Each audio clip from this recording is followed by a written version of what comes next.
Hi friends, இன்றைக்கி என்ன video பார்த்தீங்கன்னா, ஒரு நார்மல் அளவு சுடிதார் பேண்ட்டு வச்சு எப்படி சுடிதார் கட் பண்ணலாம் பர்ஃபெக்டாக அப்படின்ற ஒரு வீடியோ பின்னாடி போயிட்டுருக்கு. வேணுன்றவங்க செக் பண்ணிக்கோங்க.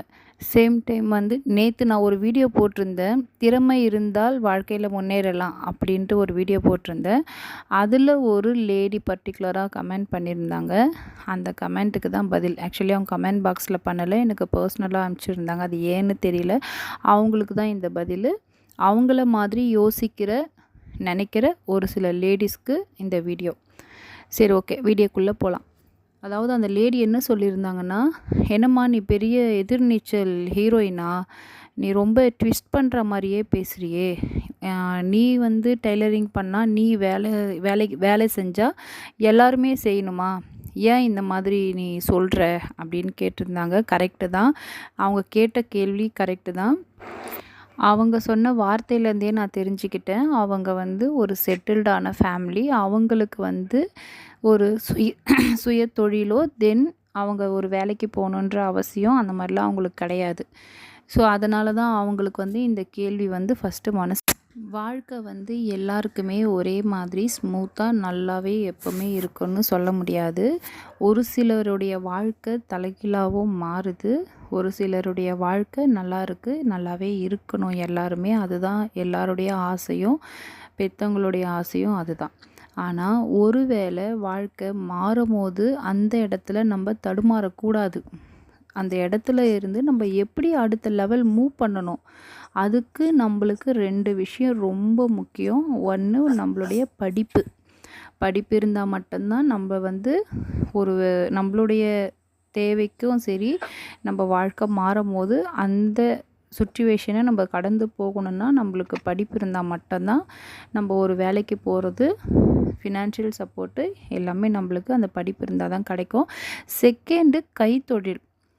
அதாவது ஒரு பழமொழி இருக்குது, கைத்தொழில் ஒன்றை கற்றுக்கொள், கவலை உனக்கில்லை ஒற்றுக்கொள் அப்படின்ட்டு ஒரு பழமொழி இருக்குது. எத்தனை பேருக்கு தெரியுன்றதை கமெண்ட்டில் சொல்லுங்கள். கைத்தொழில் ஒன்று மட்டும் உங்ககிட்ட இருந்ததுன்னா நீங்கள் எதை பற்றியுமே கவலைப்பட தேவையில்லை. என்னுடைய சேனலில் ஒரு 25 இயர்ஸ் பிலோ இருக்க ஒரு சில பேரும் என்னுடைய சேனலை பார்த்துட்ருக்கீங்க. அவங்களுக்கு நான் என்ன சொல்ல வரேன்னா, படிப்பு தான் ஃபஸ்ட்டு ரொம்ப முக்கியம். ஒரு சில பேருக்கு படிப்பு இன்ட்ரெஸ்ட் இருக்காது, ஆனால் அவங்க வீட்டில் படிக்க வைப்பாங்க, அவங்களுக்கு இன்ட்ரெஸ்ட் இருக்காது, பரவாயில்ல. அதுக்கு பதில் நீங்கள் உங்ககிட்ட இருக்க ஒரு திறமையை வளர்த்துக்கணும்.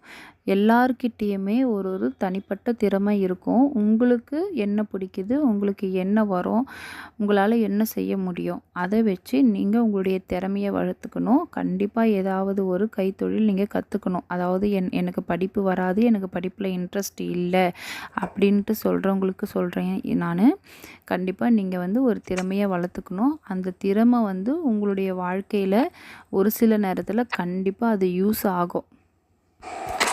இன்னொரு கமெண்ட்க்கும் நான் ரிப்ளை பண்ணிடுறேன் இந்த வீடியோலையே.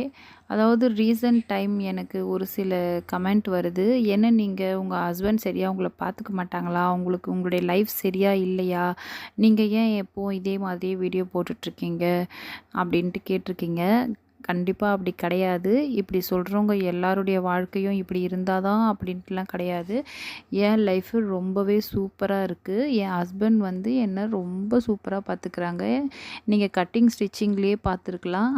என்னுடைய ஹஸ்பண்ட் நேம் என்னுடைய கையில் நான் பச்சை குத்திருப்பேன். அதுலேருந்தே நீங்கள் தெரிஞ்சுக்கலாம் அவரை எனக்கு எவ்வளோ பிடிக்கும், எனக்கு அவரை எவ்வளோ பிடிக்கும்ன்ட்டு நீங்கள் அதுலேருந்தே தெரிஞ்சுக்கலாம்.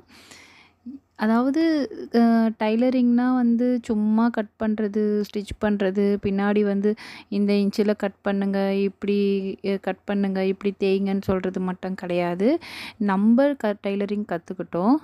நம்மளை போல் டைலரிங் கற்றுக்கணுன்னு நினைக்கிறவங்க அவங்களுக்கு தான் இந்த வீடியோ. ஒரு சில சஜஷன்ஸ் வேணுன்றவங்க பார்த்துக்குங்க. அதனால் இப்படியெல்லாம் நான் சொல்கிறதுனால எனக்கும் என் ஹஸ்பண்ட்க்கும் மிஸ் அண்டர்ஸ்டாண்டிங், இவங்க இப்படிலாம் கஷ்டப்படுறாங்க அப்படிலாம் நீங்கள் நினைக்க வேணாம். என்னுடைய லைஃப் ரொம்ப ரொம்ப சூப்பராக போயிட்டுருக்கு காட் கிரேஸால். என்னுடைய லைஃப்பையே ஒரு எக்ஸாம்பிளாக நான் சொல்கிறேன். எல்லாருடைய வாழ்க்கையுமே ஒரே மாதிரி போயிட்டே இருக்காது. கஷ்டம், சந்தோஷம் எல்லாமே சேர்ந்து தான் வரும். ஆனால் கஷ்டத்தை நம்ம ஃபேஸ் பண்ணலாம், ஆனால் ஒரு சில சூழ்நிலைகளை வந்து நம்ம ஃபேஸ் பண்ணவே முடியாது. அது புரியும்னு நினைக்கிறேன் நான் என்ன சொல்ல வரேன்ட்டு. அந்த மாதிரி சூழ்நிலைகள் வரும்போது நம்ம யாரையுமே எதிர்பார்க்காம, எங்கேயும் கை நீட்டாமல், நம்மளுடைய தேவைக்கு நம்ம கைத்தொழிலும் நம்மளுடைய படிப்பும் நம்மளுக்கு கை கொடுக்கும். ஏன்னா இந்த காலத்தில் பார்த்திங்கன்னா வந்து பெற்றவங்க ஒரு சில பேர் இருக்காங்க, பெற்றவங்களும் சரி, கல்யாணம் பண்ண ஹஸ்பண்டும் சரி, மனசாட்சியே இல்லாமல் அந்த பெண்ணை வந்து விட்டுடுறாங்க. நம்ம எத்தனையோ பேரை நம்ம பார்க்குறோம் நேரடியாகவும். தென் நிறைய யூடியூப் சேனலில் இப்போ நிறையா பேர் அவங்களுடைய கஷ்டங்களை தான் ஷேர் பண்ணுறாங்க. அதிலருந்தே நீங்கள் தெரிஞ்சுக்கலாம். முக்கால்வாசி பேருடைய வாழ்க்கை அப்படி தான் போயிட்டுருக்கு. ஒரு 2 மூவி நான் எக்ஸாம்பிளுக்கு சொல்கிறேன். ஃபஸ்ட்டு மூவி வந்து இலைன்ற நேமில் இருக்கும். ரொம்ப வருஷம் ஆகுது அந்த மூவி வந்து. அந்த மூவி பார்க்காதவங்க கண்டிப்பாக பாருங்கள். ரொம்ப நல்ல மூவி. அதாவது படிப்பு ஒருத்தவங்களுக்கு எவ்வளோ இம்பார்ட்டன்ட், சேம் டைம் வந்து நம்ம தான் சொல்கிறோம், எனக்கு இந்த சூழ்நிலை சரியில்லை, என்னால் படிக்க முடியாது, எனக்கு அது இல்லை இது இல்லை அப்படின்னு சொல்கிறோம். ஆனால் எந்த ஒரு சூழ்நிலையிலுமே நம்ம படிக்கலாம் அப்படின்றதுக்கு உதாரணமாக அந்த இலைன்ற மூவி இருக்கும். வேணுன்றவங்க யூடியூப்லேயே போட்டிருக்காங்க, வேணுன்றவங்க செக் பண்ணி பாருங்கள். செகண்ட் மூவி பார்த்திங்கன்னா, இந்த மூவியை உதாரணமாக சொல்லலாமான்னு எனக்கு தெரியல. ஆனால் இந்த மூவியை உதாரணமாக நான் ஏன் சொல்கிறேன்னா, இப்படி நம்ம நடந்துக்க கூடவே கூடாது. அந்த மாதிரியான வாழ்க்கை நம்ம வாழவே கூடாது. அது ரொம்ப தப்பான வாழ்க்கை. சேம் டைம் நம்மளுக்கு கைத்தொழிலும் படிப்பும் இருந்ததுன்னா நம்ம அந்த மாதிரி எண்ணத்துக்குள்ளாரையே நம்ம லேடிஸ் நம்ம போகவே மாட்டோம். ஸோ அந்த மூவியோட நேம் என்ன பார்த்திங்கன்னா, டார்ச் லைட்டுன்னு போட்டிங்கன்னா அந்த மூவி வரும். அந்த மூவியை நீங்கள் பாருங்கள். 18+ இருக்கவங்க மட்டும் இந்த மூவி பாருங்கள். சின்ன பசங்க வச்சுட்டு இந்த மூவியை நீங்கள் பெரியவங்க பார்க்க வேண்டாம். இந்த மூவியில் ஒரு சில சீன் வரும், அதை அவாய்ட் பண்ணிவிடுங்க. அதாவது இதில் என்ன சொல்ல வராங்க அப்படின்றத மட்டும் எடுத்துக்கோங்க. அதாவது அந்த மூவியில் என்னென்னா, அவங்களுடைய மேரேஜ் ஆகும். மேரேஜ் ஆனதுக்கப்புறம் அவங்களுடைய ஹஸ்பண்ட்க்கு வந்து உடம்பு சரியில்லாத சூழ்நிலைகள் வரும். அவங்க நிறைய பேர்கிட்ட போய் ஹெல்ப் கேட்பாங்க. ஹெல்ப் கேட்டு ஒருத்தவங்களும் வந்து உதவவே மாட்டாங்க. ஒருத்தவங்க கூட வந்து காசே கொடுக்க மாட்டாங்க. ஆனால் அவங்க வந்து ஒரு கூலி தொழிலுக்கு போகலாம் அப்படின்ட்டு முடிவு எடுப்பாங்க. இன்னொருத்தவங்க சொல்லுவாங்க, கூலி தொழிலுக்கு போய் 50 100 சம்பாரித்து நீ எப்படி உங்கள் வீட்டுக்காரரை நீ காப்பாற்றுவ, 50 100லலாம் நீ சம்பாரித்து காப்பாற்றுறதுக்குள்ளே உங்கள் வீட்டுக்காரே இறந்து போயிடுவார் அப்படின்னு அவங்க சொல்லுவாங்க. ஸோ அவங்க ஹஸ்பண்டை காப்பாற்றணுன்றதுக்காக அவங்க வந்து தப்பான ஒரு முடிவுக்கு போவாங்க. ஆனால் அவங்க ஹஸ்பண்ட் வந்து சரியாக ஆனதுக்கப்புறம் கடைசியில் அவங்களுக்காக தான் இவங்க வந்து இந்த வேலை செஞ்சாங்கன்ற யோசிக்காமல், நீ இந்த மாதிரி தப்பானவங்க அப்படின்ற மாதிரி பேச ஆரம்பிச்சிடுவாங்க. இதுதான் வந்து ரியாலிட்டியுமே கூட. நம்ம வந்து எந்த ஒரு சூழ்நிலைகள்லேயும் அந்த தப்பு நம்ம செய்யவே கூடாது. அது ரொம்ப தப்பும் கூட. ஒருவேளை அவங்கக்கிட்ட நல்ல ஒரு படிப்பு இருந்திருந்தால், நல்ல ஒரு பெரிய லெவலில் அவங்க படிச்சிருந்தாங்கன்னா அவங்க கண்டிப்பாக எதனா ஒரு ஜாப் ட்ரை பண்ணியிருப்பாங்க. அப்படி இல்லைன்னா அவங்கக்கிட்ட ஒரு கைத்தொழில் இருந்ததுன்னா அதை அவங்க ட்ரை பண்ணியிருந்துருக்கலாம்.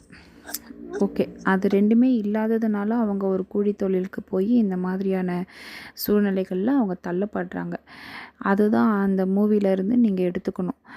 எப்படி இருக்கக்கூடாது அப்படின்றது தான் நீங்கள் எடுத்துக்கணுமே வழிய, நம்மளுடைய சூழ்நிலைகள் மாறும்போது நம்ம படிப்பும் நம்மளுடைய கைத்தொழிலும் நம்மளுக்கு கண்டிப்பாக சப்போர்ட் பண்ணும். உங்களுக்கு வந்து என்னுடைய சேனலில் கட்டிங் ஸ்டிச்சிங் வீடியோ வேணும்னா நீங்கள் கண்டிப்பாக கேளுங்க. நான் ஏன் வந்து ப்ராப்பராக கட்டிங் ஸ்டிச்சிங் வீடியோ போட மாட்டேன்னா, இப்போ ஒரு சுடிதாருனால் வந்து எல்லாமே ஒரே சேம் கட்டிங் தான். பாடி மெஷர்மெண்ட் வேணால் மாறுமே வழிய, பட் கட்டிங் வந்து ஒரே மெத்தடு தான். நான் பழகுனது அப்படி தான். தென் ப்ளவுஸும் கூட 2 ஃபார்மேட் தான் நான் பழகியிருக்கேன். கிராஸ் கட்டு, ஸ்ட்ரெயிட் கட்டு. அது பாடி மெஷர்மெண்ட் பொறுத்து மாறும், அவ்வளோதான். இதை வந்து சும்மா நம்ம அதையே ரிப்பீட்டடாக, இப்போ இந்த கட்டிங் ஸ்டிச்சிங் வந்து ரிப்பீட்டடாக நான் தொடர்ந்து எனக்கு தெரிஞ்சதை நான் போட்டிருந்தேன்னா கூட நான் ஒரு 1 வீக் தான் நான் போட முடியும். 1 வீக் கழித்து அகைன் ரிட்டன் நான் வந்து கட்டிங் ஸ்டிச்சிங் சேம் மெத்தடையே அரைச்சமாகவே அரைக்க நான் விரும்பலை. ஸோ வேணுன்றவங்க நீங்கள் கமெண்ட் பண்ணுங்கள். நான் கண்டிப்பாக கட்டிங் ஸ்டிச்சிங் வீடியோ ப்ராப்பராக அப்லோட் பண்ணுறேன். ஸ்டிச்சிங்கில் வேணால் நான் கொஞ்சம் சேஞ்சஸ் பண்ணுவேன். ஏன்னா ஸ்டிச்சிங்கில் வந்து லேஸ் ஒர்க்குன்னா நான் ஒரு மாதிரி ஸ்டிச் பண்ணுவேன். நார்மலாக வந்து அடித்து திருப்புறது, கிராஸ் கட் கொடுத்து ஸ்டிச் பண்ணணும் அப்படின்னும் போது நான் வேறு மெத்தட் ஃபாலோ பண்ணுவேன். அது வேணும்னா நீங்கள் சொல்லுங்கள். நான் கட்டிங் வீடியோ நான் அப்லோட் பண்ணுறேன். தென் இது போல் மோட்டிவேஷ்னல் வீடியோ வேணுமா, இல்லை கட்டிங் ஸ்டிச்சிங் வீடியோ வேணுமா, நெக்ஸ்ட்டு வீடியோ என்ன வேணும்னு நீங்கள் கமெண்ட்டில் சொல்லுங்கள். என்னுடைய சேனலை சப்ஸ்கிரைப் பண்ணாதவங்க சப்ஸ்கிரைப் பண்ணுங்கள். தேங்க்யூ, பாய்.